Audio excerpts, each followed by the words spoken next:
Hi folks, another new video, this time to show you my homemade de-soldering unit. What I've done, used my original Antex 100 watt soldering iron, which I've had for quite some time, and to this I'm going to fit a de-soldering tip and head. Now the head itself consists of, that's a solid piece of brass, as well as this piece. This piece and this piece are all solid. I've drilled a 1/4 inch hole through there at an angle. Then this fitting actually came from a, try and get that into focus, actually came from a lampshade light fitting, believe it or not, which I've soldered into place. They're silver soldered.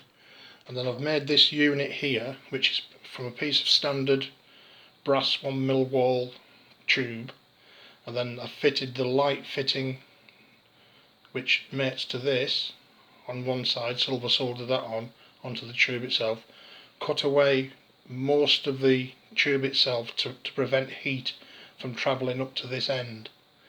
That's a must. If you leave it solid, the heat will transfer up and eventually get nearly as hot at this end as it does at that end. So this basically screws on to there, the original light fitting. So we'll do that quickly.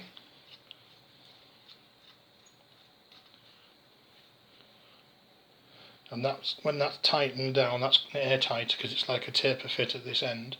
Then I've taken what are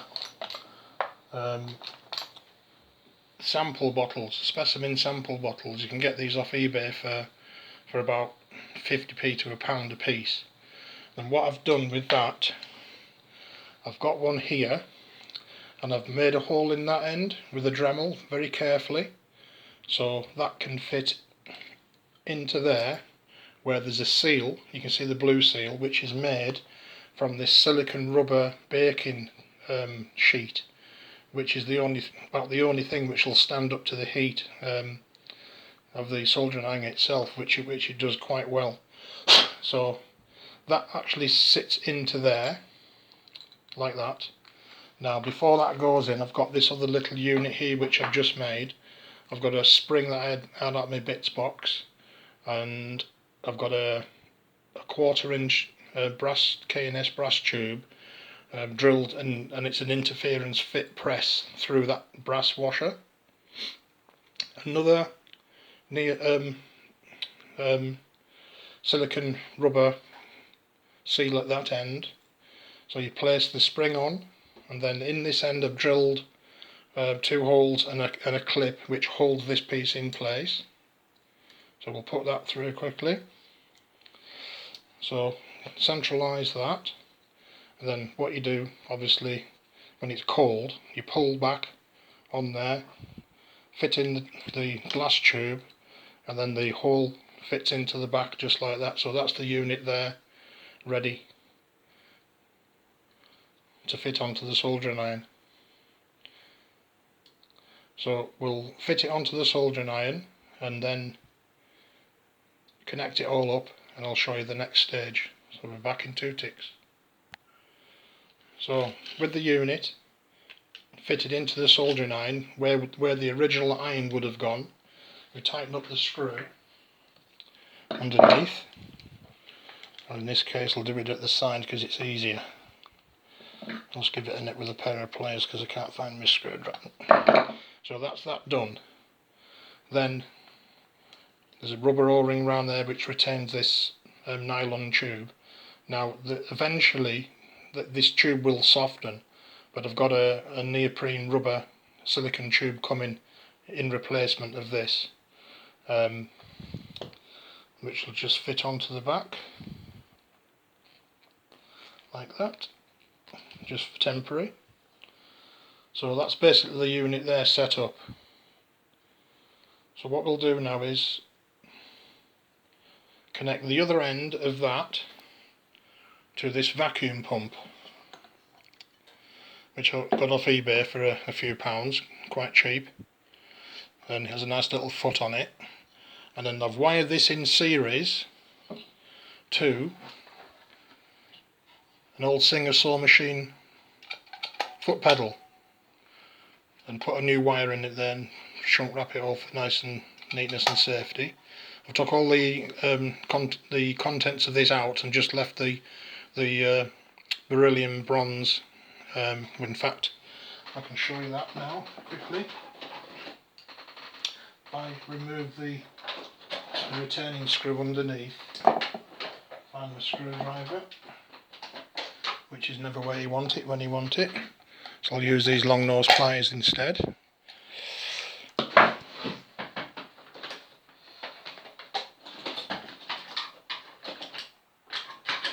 we go, found it. Right, so we'll take that off. Take the single screw out, take that out, and then inside there I've removed the resistor which was there and just left the beryllium bronze spring in. So when you press down on the pedal, this contacts with the bottom strip there, like that. So that's all you need to leave in. Then wire this in, solder the ends, and that's the pedal itself. So what I'll do, I'll put everything together, fire up the iron, and do a little demo.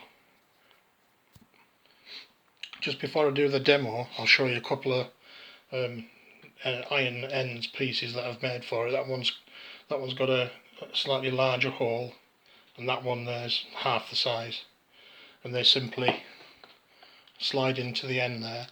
And to keep them in situ, all you need to do is bend that shaft slightly, bend this ever so slightly, and it will push into place and stay in place like that. It's a big one, and that's a small one. So we'll start off with a small one for the demo in 2 ticks. While we're waiting for the iron to heat up, I've got the foot pedal on the floor there, like I said before, wired in situ. As you press, the little vacuum pump comes into life. You do a quick seal test on this piece of silicon mat, and you'll be able to hear the little compressor change tone. Quite an impressive amount of draw on these little machines, available on eBay, so we should be getting somewhere near now. Let's do a test. Not quite there. What I'm going to do, I've got this old USB hub which I want to salvage some of these USB sockets from, and I've already taken the power socket off, which is kicking about somewhere, and I want to try and keep these LEDs as well, and that little capacitor there as well, and maybe this USB firewire port as well. So I should be getting somewhere near now. Not quite there. It's quite a bit to heat up. It's just started to go there. So it'll take a couple of more minutes, I would think. These little pumps, I think they're about £14 or something like that from eBay, and you must make sure that they're wired up the correct way around. They will run in reverse as well, but you'd have to change the outlet to the inlet. Inside there's just a diaphragm and a double rubber reed valve, so they say wire it up the correct way, but I've tried it both ways, and it sucks just as good both ways. It's not a vane, like an impeller type. It is a piston diaphragm type. So that should be somewhere near now. So what I'm going to do, I'm going to resolder the sockets on there, which I've actually already sucked off earlier when I was doing a test. So we'll re-solder those. Still not quite there, actually. Well, there it comes. So I'll let that solder flow down to there, and then there we get in there now. So you can use the tip as a soldering iron as well, this small one, which is quite handy. And let's clean that. clean the rubbish off the front and start again. Put some proper flux into it.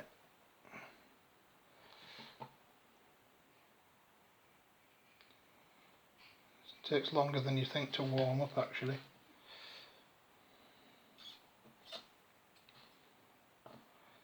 Still not quite there.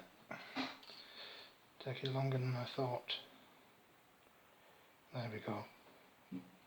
So I'll flood those connectors with plenty of solder so you can see. It actually works better when you put some solder on rather than trying to suck what's left out of the hole, because it creates a better seal.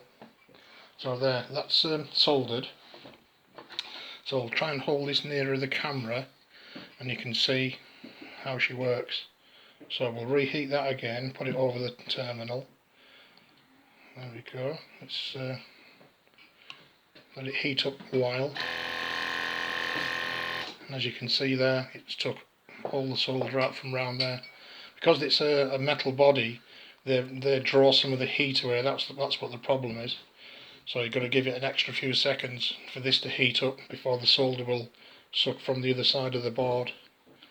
So I'll let that heat up again. Just give it a couple of seconds, and then pump.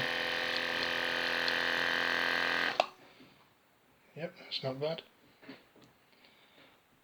She's properly hot now, so she's working properly. I think you can see that there. Let's try and get into a better position actually. So you can see the solder. They're quite hot on the other side of there. So try and zoom in a little closer and you can see the solder disappear as it's melted there. Impressive little pump.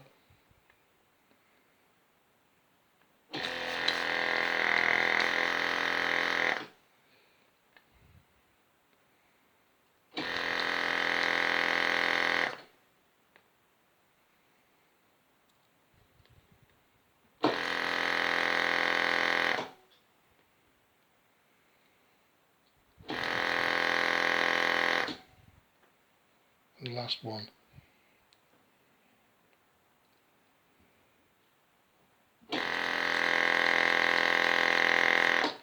So as you can see there, it does a really good job. Quite happy with that. All those parts, believe it or not, came out of my bits box. What I call my bitser box. And light shade fittings and a piece of solid brass which you turn down to fit inside. I'll zoom back out again. To fit inside the actual heating element itself, which replaces what would be the original iron. So there it is. This starting to warm up slightly now. It's not bad. It would warm up a lot quicker if there wasn't those extra spaces taken away. And the iron there is actually on flat out, so the type of iron it is, if I unplug it I can show you. This is the Antex unit, which comes with its own power supply and adjustable heat temperature. It's got a little pot on it there, and that comes in. One of these new irons comes in at about 100 quid today. I mean, when I bought this one it was slightly less. So basically I've got the iron, I've made the desoldering unit myself, so I've literally got it for less than half price of the retail version, which is from Weller or any other make. So that works really well. I'm really happy with it, and that'll save hours and hours of hassle from trying to remove difficult components. Yep, absolutely chuffed with that. And there we go, a homemade desoldering unit. Thank you again for watching. Bye for now.